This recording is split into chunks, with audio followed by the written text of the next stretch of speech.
Brother, there's so much to talk about. There's so much.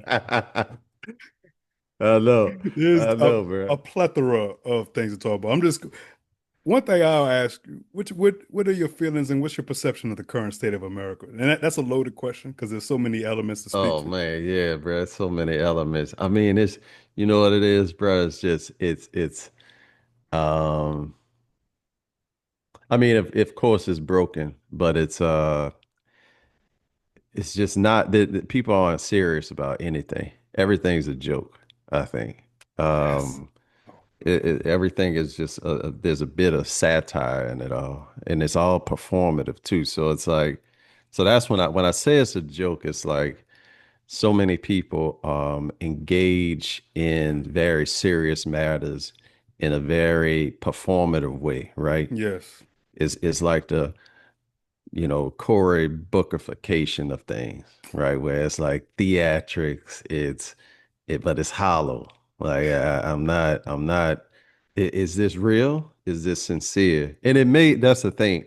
Much of it, I think that people are so bought into some of these things, or at least in that performative aspect of it, that um, I don't know if people know how to really reflect deeply on some of these issues and get down to what matters most and distill it down to the yeah, what are we really upset about? What are we frustrated about? What are we scared of?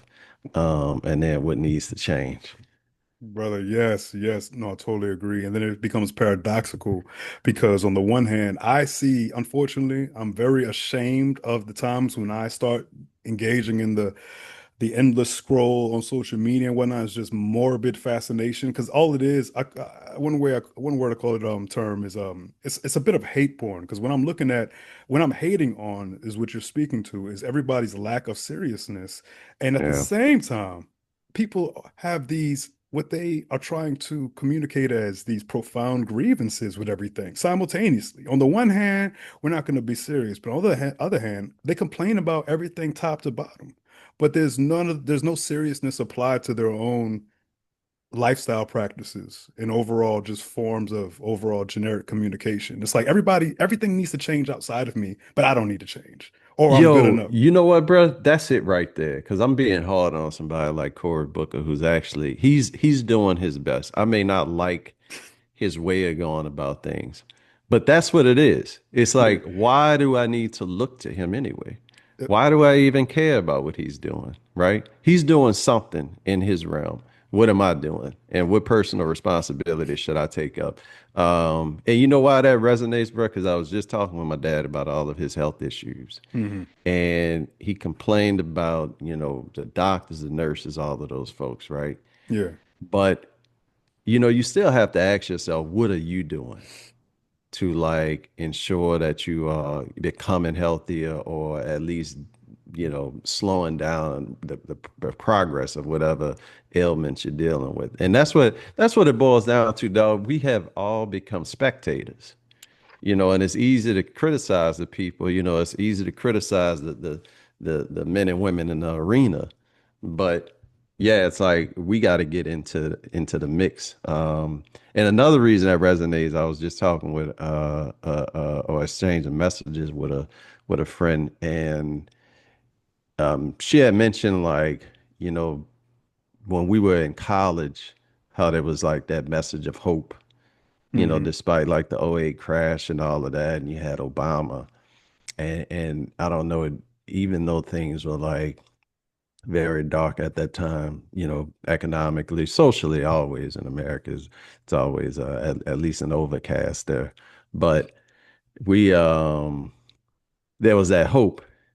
And I was like, what's funny? We're around the age of Obama. Hmm. We're closer to his age. So we have to be the ones to inspire some hope and change. We can't look to somebody else to do it. The dude was like in his 40s. You know what I'm saying? Hmm. I mean, I just turned 40 this year. You about to turn 40 I in call myself 40 right now yeah, in a So month. it's like it's on us, right? And we can't be spectators, and that's always the case. But I think, man, when I think about like the things that my grandmother engaged in terms of strikes and protests during like the civil rights era.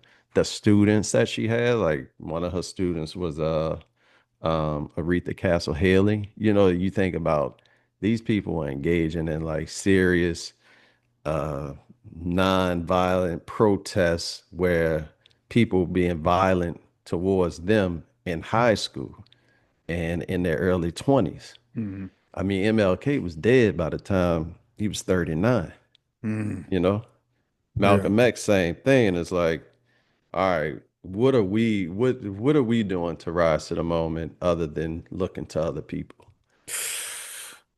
With regards to everything you just said, do you think it's a fair assessment that in 2025 the average American is very much so spoiled, that we're all spoiled, and we don't know how good we have it? Preach, brother. That's it. That's it. We are spoiled. Mm, We have all the luxuries, we have access to everything. The world, I mean, caters to us, you know, and panders to us. And we're looked at as just like the economic engine and not seeing that, out of eight, 9 billion people on this planet, however many we're at right now, we're only 300 million, we're just right. a small percentage of that. And everything could be flipped on its head, and we could be, find ourselves very isolated, um, in an insignificant piece of this economy, Yes. global economy. And then what do we do when that happens? You know what I mean? Um, Especially not valuing education, not valuing like developing new skills. Like we just feel like everything should be done for us and around us. Everyone should create a job for us. Every industry should be here, Yes. and we want cheap shit. Like, come on now, you can't have it all. Shit. Yeah, yeah. Can't we? And so Yeah.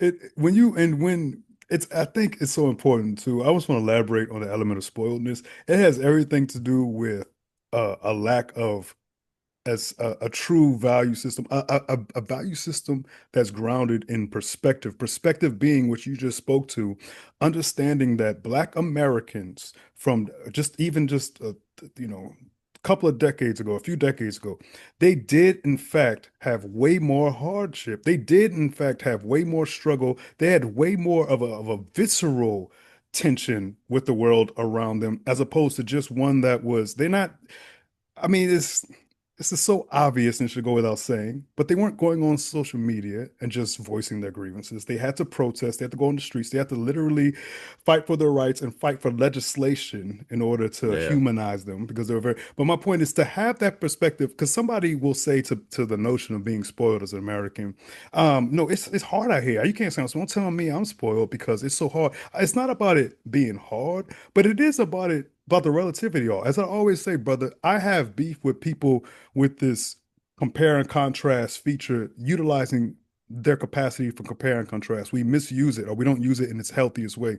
We constantly are comparing and contrasting with the billionaires, with celebrities, with people who are at the very least engaging in at least a superficial kind of glorious lifestyle, even though most people are aware now. It doesn't matter if people are aware that it could be fake. It doesn't matter. People still perceive it as, oh, I wish I was doing all this and going on these trips and having all these cars. People literally think like that. And instead of comparing and contrasting with either people of the human beings of the past or even human beings of the present, we're looking at people in China, looking at people in the Congo, looking at people with black skin digging up minerals and saying that, you know what, it's not about I should look at those people struggling and look at their horrible, nightmarish lives and then conclude there's nothing to work on. But I should conclude, man, I have so much opportunity and we all can really get together and make something happen. There's a cynicism and a nihilism and this notion that like right here, right now is like the worst it's ever been. And it's like it's the worst it's ever been. You could say perhaps in a lack of seriousness you spoke to. I'll say Right, because like man. when I look at American history, I look at history in general, specifically American history. I've never seen such a lack of seriousness and a lack of putting any weight upon sense making and reasonability, but instead now it's just a cult of personality. And as whereas like that perhaps used to be a factor or like 25% of it, the cult of personality, now it's like 90%, if not 100. And we won't admit that like I'm not doing my part. You're not doing. We won't admit that about ourselves. We won't self-criticize and say, you know what? I'm not trying as hard as I can. I'm not being as honest as I can. Right. Yeah. And even in those moments, when a person might, they immediately undercut that kind of feeling or just kind of intuitive sense that they need to do more and just say, I need to give myself some grace. You know, Yes, I need to give myself some grace. yes. I am trying to got all the therapy speak. So it's one of those things where it's like you just got to sit with it, sit with the sense of I don't know, just inadequacy. Uh, and just realize, all right, I can be better though. Like I'm not damned to be this way forever. And I just have to get on this growth train, and ride this thing. And I'm gonna stop from time to time and I'm gonna have some fun. And I'm gonna indulge in all of my vices. But then I gotta get right back aboard and keep rolling, and not give up. And it's so ironic.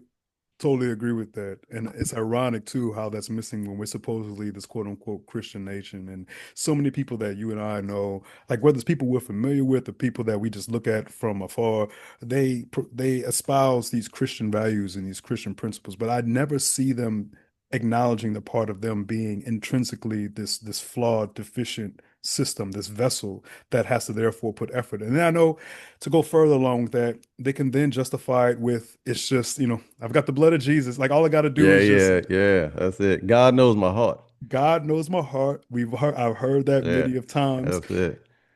But I think I'm coming to the conclusion now that at an objective level, that is so bad for you to think, to perceive yourself in a way where you don't believe that you have anything to work on with regards to yourself. And that is a major reason why I remember when I was talking with you about something about this before in the past, how I used the word regress, and you had told me you believe a better term is devolve, which I totally agree with because regress would suggest that we are going back into some worse Yeah, way, as if like when our parents' era, our grandparents' era, which we look at, they were better than us. Like they they were were better. They were better. They were dealing with a lot more external threats, one, but internally, in terms of their discipline, their focus, and dedication to, being, if not a better person, at least working hard, right?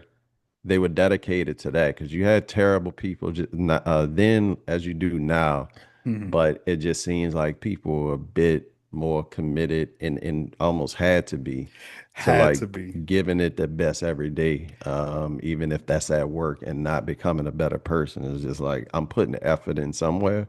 Whereas now, with all the luxuries and all the technology and everything else that we have, and this culture of therapy speak, it's like you can always, deflect.